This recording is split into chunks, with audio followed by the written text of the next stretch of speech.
Welcome to another reading from the book, Our High Calling, a Daily Devotional.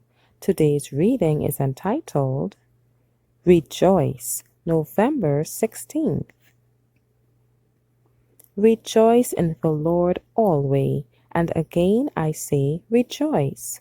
Be careful for nothing, but in everything by prayer and supplication with thanksgiving, let your requests be made known unto God.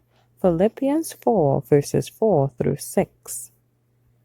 It may seem difficult to rejoice in the Lord when in trouble, but we lose a great deal by giving way to a spirit of complaint.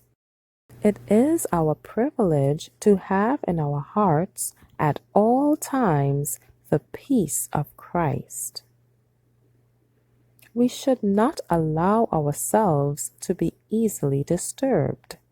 It is to test us that God brings us through trials and difficulties, and if we are patient and trustful under His proving, He will purify us from all dross and at last bring us forth with triumph and rejoicing.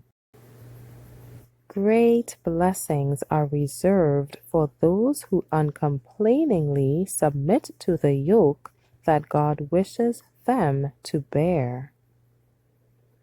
Let the light of truth shine forth in your life. Do you say, "How shall I let it shine?"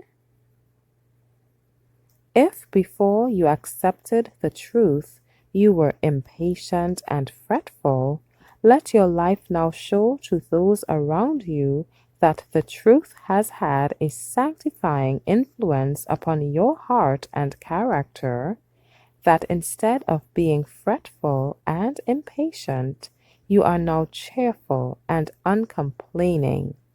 Thus you reveal Christ to the world. In everything give thanks, 1 Thessalonians 5:18, for the keeping power of God through Jesus Christ. At the moment when you are offering your prayer for help, you may not feel all the joy and blessing that you would like to feel, but if you believe that Christ will hear and answer your petition, the peace of Christ will come. If you take hold of the strength of the mighty helper and not reason with your adversary and never complain of God, His promises will be verified. The experience that you gain today in trusting Him will help you in meeting the difficulties of tomorrow. Each day you are to come, trusting as a little child, drawing nearer to Jesus and heaven. In meeting with unwavering trust in God, the daily trials and difficulties, you will again and again test the promises of heaven, and each time you will learn a lesson of faith. Thus you will gain strength to resist temptation, and when the harder trials come, you will be able to endure. Thank you for listening today. Be sure to join me tomorrow for another reading from the book, Our High Calling.